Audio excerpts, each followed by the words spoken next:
யோவான் அதிகாரம் 6.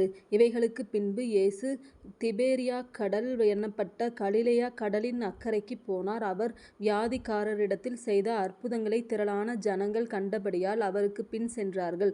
இயேசு மலையின்மேல் ஏறி அங்கே தம்முடைய சீஷருடனே கூட உட்கார்ந்தார். அப்பொழுது யூதருடைய பண்டிகையாகிய பஸ்கா சமீபமாயிருந்தது.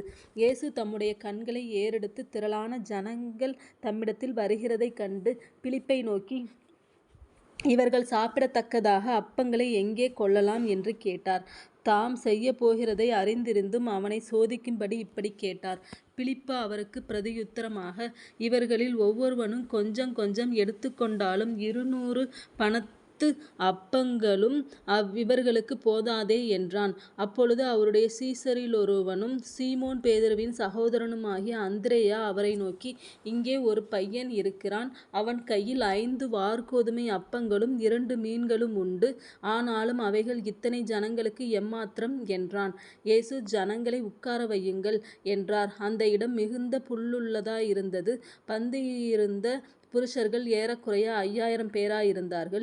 இயேசு அந்த அப்பங்களை எடுத்து ஸ்தோத்திரம் பண்ணி சீஷர்களிடத்தில் கொடுத்தார். சீஷர்கள் பந்தியிருந்தவர்களுக்குக் கொடுத்தார்கள். அப்படியே மீன்களையும் அவர் எடுத்து அவர்களுக்கு வேண்டிய மட்டும் கொடுத்தார். அவர்கள் திருப்தி அடைந்த பின்பு அவர் தம்முடைய சீஷர்களை நோக்கி, ஒன்றும் சேதமாய்ப் போகாதபடிக்கு மீதியான துணிக்கைகளைச் சேர்த்து வையுங்கள் என்றார். அந்தபடியே அவர்கள் சேர்த்து வாற்கோதுமை அப்பங்கள் 5 அவர்கள் சாப்பிட்டு மீதியான துணிக்கைகளினாலே 12 கூடைகளை நிரப்பினார்கள். இயேசு செய்த அற்புதத்தை அந்த மனுஷர் கண்டு, மெய்யாகவே இவர் உலகத்தில் வருகிறவரான தீர்க்கதரிசி என்றார்கள். ஆதலால் அவர்கள் வந்து தம்மை ராஜாவாக்கும்படி பிடித்துக்கொண்டு போக மனதாயிருக்கிறார்களென்று இயேசு அறிந்து மறுபடியும் விலகி தனியே மலையின்மேல் ஏறினார். சாயங்காலமான போது அவருடைய சீஷர்கள் கடற்கரைக்குப் போய் படவில் ஏறி கடலின் அக்கரையிலுள்ள கப்பர்நகூமுக்கு நேராய்ப் போனார்கள். அப்பொழுது இருட்டாயிருந்தது. இயேசுவும் அவர்களிடத்தில் வராதிருந்தார். பெருங்காற்று அடித்தபடியினாலே கடல் கொந்தளித்தது. அவர்கள் ஏறக்குறைய 3-4 மைல் தூரம் தண்டு வலித்துப் போனபொழுது இயேசு கடலின்மேல் நடந்து படவுக்குச் சமீபமாய் வருகிறதைக் கண்டு பயந்தார்கள். அவர்களை அவர் நோக்கி, நான் தான், பயப்படாதிருங்கள் என்றார். அப்பொழுது அவரைப் படவில் ஏற்றிக்கொள்ள மனதாயிருந்தார்கள். உடனே படவு அவர்கள் போகிற கரையைப் பிடித்தது. மறுநாளில் கடலின் அக்கரையிலே நின்ற ஜனங்கள் அவருடைய சீஷர் ஏறின அந்த ஒரே படவு தவிர அங்கே வேறொரு படவும் இருந்ததில்லையென்றும், இயேசு தம்முடைய சீஷருடனே கூட படவில் ஏறாமல் அவருடைய சீஷர் மாத்திரம் போனார்கள் என்றும் அறிந்தார்கள்.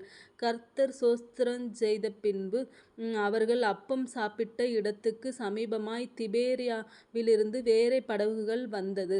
அப்பொழுது இயேசுவும் அவருடைய சீஷரும் அங்கே இல்லாததை ஜனங்கள் கண்டு உடனே அந்தப் படகுகளில் ஏறி இயேசுவைத் தேடிக்கொண்டு கப்பர்நகூமுக்கு வந்தார்கள்.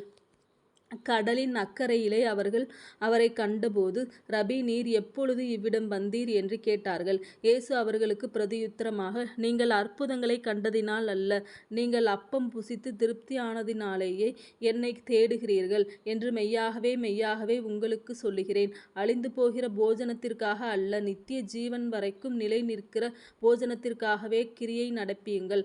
அதை மனுஷகுமாரன் உங்களுக்குக் கொடுப்பார். அவரை பிதாவாகிய தேவன் முத்திரித்திருக்கிறார் என்றார். அப்பொழுது அவர்கள் அவரை நோக்கி, தேவனுக்கேற்ற கிரியைகளை நடப்பிக்கும்படி நாங்கள் என்ன செய்ய வேண்டும் என்றார்கள். இயேசு அவர்களுக்குப் பிரதியுத்தரமாக, அவர் அனுப்பினவரை நீங்கள் விசுவாசிப்பதே தேவனுக்கேற்ற கிரியையாயிருக்கிறது என்றார். அதற்கு அவர்கள், அப்படியானால் உம்மை விசுவாசிக்கும்படிக்கு நாங்கள் காணத்தக்கதாக நீர் என்ன அடையாளத்தைக் காண்பிக்கிறீர்? என்னத்தை நடப்பிக்கிறீர்?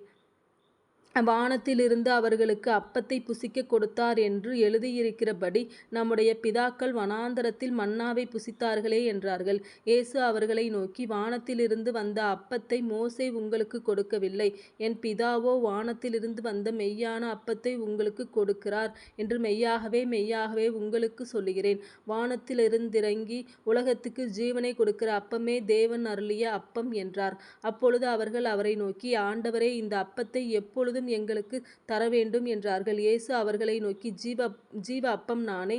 என்னிடத்தில் வருகிறவன் ஒரு காலும் பசியடையான். என்னிடத்தில் விசுவாசமாயிருக்கிறவன் ஒரு காலும் தாகமடையான். நீங்கள் என்னைக் கண்டிருந்தும் விசுவாசியாமலிருக்கிறீர்கள் என்று உங்களுக்குச் சொன்னேன். பிதாவானவர் எனக்குக் கொடுக்கிற யாவும் என்னிடத்தில் வரும். என்னிடத்தில் வருகிறவனை நான் புறம்பே தள்ளுவதில்லை. என் சித்தத்தின்படியல்ல, என்னை அனுப்பினவருடைய சித்தத்தின்படி செய்யவே நான் வானத்திலிருந்திறங்கி வந்தேன். அவர் எனக்குத் தந்தவைகளில் ஒன்றையும் நான் இழந்து போகாமல் கடைசி நாளில் அவைகளை எழுப்புவதே என்னை அனுப்பின பிதாவின் சித்தமாயிருக்கிறது. குமாரனைக் கண்டு அவரிடத்தில் விசுவாசமாயிருக்கிறவன் எவனோ அவன் நித்திய ஜீவனை அடைவதும் நான் அவனைக் கடைசி நாளில் எழுப்புவதும் என்னை அனுப்பினவருடைய சித்தமாயிருக்கிறது என்றார். நான் வானத்திலிருந்து வந்த அப்பம் என்று அவர் சொன்னதினிமித்தம் யூதர்கள் அவரைக் குறித்து முறுமுறுத்து, இவன் யோசேப்பின் குமாரனாகிய இயேசு அல்லவா? இவனுடைய தகப்பனையும் தாயையும் அறிந்திருக்கிறோமே. அப்படியிருக்க நான் வானத்திலிருந்திறங்கி வந்தேன் என்று இவன் எப்படி சொல்லுகிறான் என்றார்கள். இயேசு அவர்களுக்கு பிரதியுத்தரமாக, உங்களுக்குள்ளே முறுமுறுக்க வேண்டாம். என்னை அனுப்பின பிதா ஒருவனை இழுத்துக் கொள்ளாவிட்டால் அவன் என்னிடத்தில் வரமாட்டான். கடைசி நாளில் நான் அவனை எழுப்புவேன். எல்லாரும் தேவனாலே போதிக்கப்பட்டிருப்பார்கள் என்று தீர்க்கதரிசிகளின் ஆகமத்தில் எழுதியிருக்கிறதே. ஆகையால் பிதாவினிடத்தில் கேட்டுக் கற்றுக்கொள்ளுகிறவன் எவனும் என்னிடத்தில் வருகிறான். தேவனிடத்தினின்று வந்தவரே தவிர வேறொருவரும் பிதாவைக் கண்டதில்லை. இவரே பிதாவைக் கண்டவர். என்னிடத்தில் விசுவாசமாயிருக்கிறவனுக்கு நித்திய ஜீவன் உண்டென்று மெய்யாகவே மெய்யாகவே உங்களுக்குச் சொல்லுகிறேன். ஜீவ அப்பம் நானே. உங்கள் பிதாக்கள் வனாந்தரத்திலே மன்னாவை புசித்திருந்தும் மரித்தார்கள். இதிலே புசிக்கிறவன் மரியாமலிருக்கும்படி வானத்திலிருந்திறங்கின அப்பம் இதுவே. நானே வானத்திலிருந்திறங்கின ஜீவ அப்பம். இந்த அப்பத்தை புசிக்கிறவன் என்றென்றைக்கும் பிழைப்பான். நான் கொடுக்கும் அப்பம் உலகத்தின் ஜீவனுக்காக நான் கொடுக்கும் என் மாம்சமே என்றார். அப்பொழுது யூதர்கள், இவன் தன்னுடைய மாம்சத்தை எப்படி நமக்குப் புசிக்கக் கொடுப்பான் என்று தங்களுக்குள்ளே வாக்குவாதம் பண்ணினார்கள். அதற்கு இயேசு அவர்களை நோக்கி, நீங்கள் மனுஷகுமாரனுடைய மாம்சத்தைப் புசியாமலும் அவருடைய இரத்தத்தைப் பானம் பண்ணாமலும் இருந்தால் உங்களுக்குள்ளே ஜீவன் இல்லை என்று மெய்யாகவே மெய்யாகவே உங்களுக்குச் சொல்லுகிறேன். என் மாம்சத்தைப் புசித்து என் இரத்தத்தைப் பானம் பண்ணுகிறவனுக்கு நித்திய ஜீவன் உண்டு. நான் அவனைக் கடைசி நாளில் எழுப்புவேன். என் மாம்சம் மெய்யான போஜனமாயிருக்கிறது. என் இரத்தம் மெய்யான பானமாயிருக்கிறது. என் மாம்சத்தை புசித்து என் இரத்தத்தை பானம் பண்ணுகிறவன் என்னிலே நிலைத்திருக்கிறான். நானும் அவனிலே நிலைத்திருக்கிறேன்.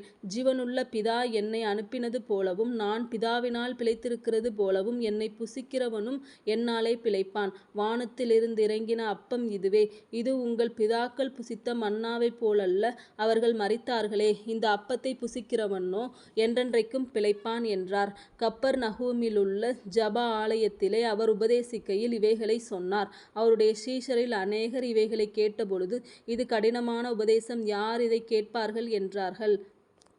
சீஷர்கள் அதைக் குறித்து முறுமுறுக்கிறார்கள் என்று இயேசு தமக்குள்ளே அறிந்து அவர்களை நோக்கி, இது உங்களுக்கு இடறலாயிருக்கிறதோ? மனுஷகுமாரன் தாம் முன்னிருந்த இடத்திற்கு ஏறிப்போகிறதை நீங்கள் காண்பீர்களானால் எப்படி இருக்கும்? ஆவியே உயிர்ப்பிக்கிறது, மாம்சமானது ஒன்றுக்கும் உதவாது. நான் உங்களுக்குச் சொல்லுகிற வசனங்கள் ஆவியாயும் ஜீவனாயும் இருக்கிறது. ஆகிலும் உங்களில் விசுவாசியாதவர்கள் சிலர் உண்டு என்றார். விசுவாசியாதவர்கள் இன்னாரென்றும் தம்மைக் காட்டிக் கொடுப்பவன் இன்னானென்றும் ஆதிமுதலாக இயேசு அறிந்திருந்தபடியால் அவர் பின்னும், ஒருவன் என் பிதாவின் அருளைப் பெறாவிட்டால் என்னிடத்திற்கு வரமாட்டான் என்று இதினிமித்தமே உங்களுக்குச் சொன்னேன் என்றார். அதுமுதல் அவருடைய சீஷரில் அநேகர் அவருடனே கூட நடவாமல் பின்வாங்கிப் போனார்கள். அப்பொழுது இயேசு 12 நோக்கி, நீங்களும் போய்விட மனதாயிருக்கிறீர்களோ என்றார். சீமோன் பேதுரு அவருக்கு பிரதியுத்தரமாக, ஆண்டவரே, யாரிடத்தில் போவோம்? நித்திய ஜீவ வசனங்கள் உம்மிடத்தில் உண்டே. நீர் ஜீவனுள்ள தேவனுடைய குமாரனாகிய கிறிஸ்து என்று நாங்கள் விசுவாசித்தும் அறிந்தும் இருக்கிறோம் என்றான். இயேசு அவர்களை நோக்கி, 12 உங்களை நான் தெரிந்து கொள்ளவில்லையா? உங்களுக்குள்ளும் ஒருவன் பிசாசாயிருக்கிறான் என்றார். சீமோனின் குமாரனாகிய யூதாஸ்காரியோத்து 12 ஒருவனாயிருந்தும் தம்மைக் காட்டிக் கொடுக்கப் போகிறவனாயிருந்தபடியினால் அவனைக் குறித்து இப்படிச் சொன்னார்.